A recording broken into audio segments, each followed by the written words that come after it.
Sinampahan na ng kaso ang vlogger na pulis na nanakit sa kanyang asawa. Ang biktimang kinilalang si Ira Seda de la Cruz ay nagpunta na sa himpilan ng Malolos City Police Station para formal na magsampa ng kaukulang kaso laban sa asawang vlogger na pulis na kinilalang si Del Alimeres TV.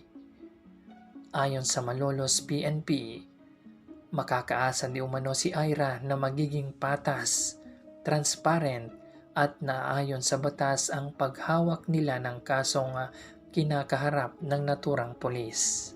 Kasabay nito ang panawagan sa publiko na pairalin ang responsableng paggamit ng social media at hayaang manaig ang tamang proseso ng batas.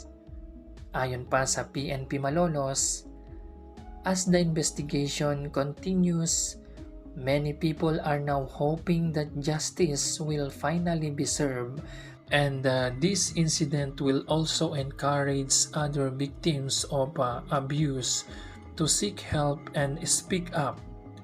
The viral video became more than just another trending topic online for many.